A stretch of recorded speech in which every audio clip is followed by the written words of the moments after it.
inspirasyon na makakasama natin ngayon dahil in just a span of 2 years, she went from being a simple girl na nagtitinda ng banana Q to being a worldwide phenomenon.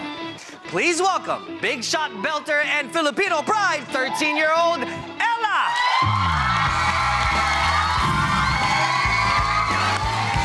Wow naman! Hello, Ella! Good to see you again!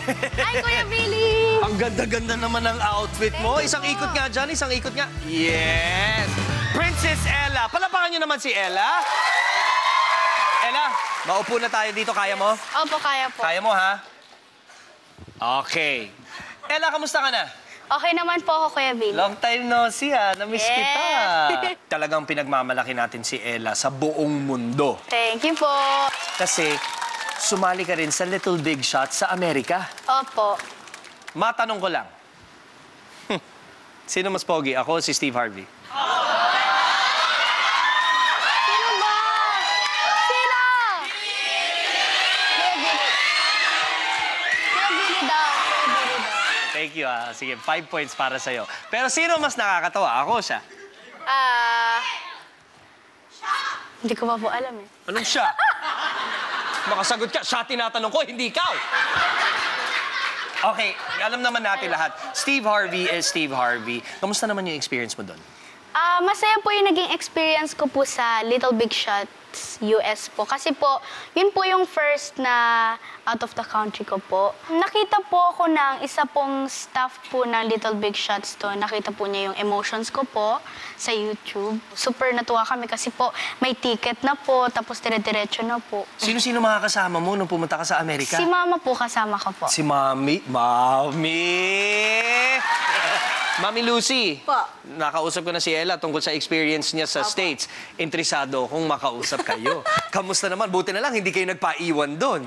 Naku po, sobrang saya po. Paglapag pa lang po nung eroplano po sa airport, gusto ko po sanang humalik sa lupa eh. So paano yung pagdating niyo sa customs? Naku! Diyos ko, Lord! Nasa LA na ako! Gagawin ko po sana yun eh. Kasi hindi ko na po ginawa kasi marami pong taong... Nahiya na rin kayo eh. Pero ano yung pinaka hindi mo makalimutang experience sa Little Big Shots? Yung ma-meet ko po si Steve Harvey at sa backstage, parang nag-usap po kami ng konti, nagpa-picture po ako sa kanya.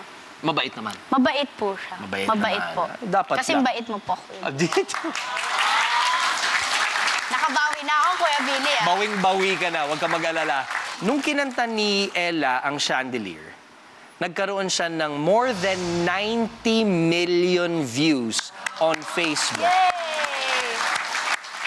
Pero balita ko, ito lang balita ko, na ini-invite ka na naman ulit na mag-perform sa Little Big Shots pero hindi sa US, sa iba na namang bansa.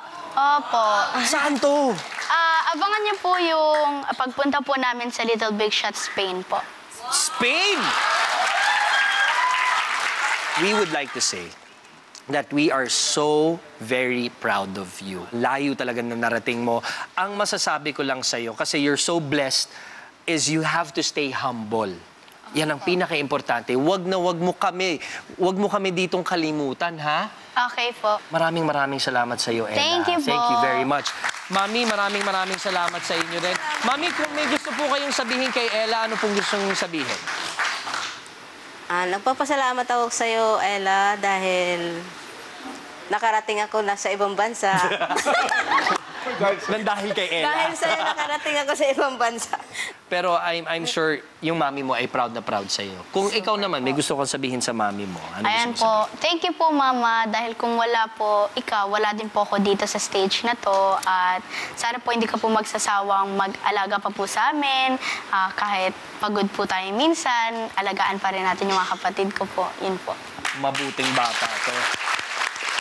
We will continue to pray for your success. At alam mo, 13 years old ka pa lang, so ang dami mo pang mararating sa buhay mo.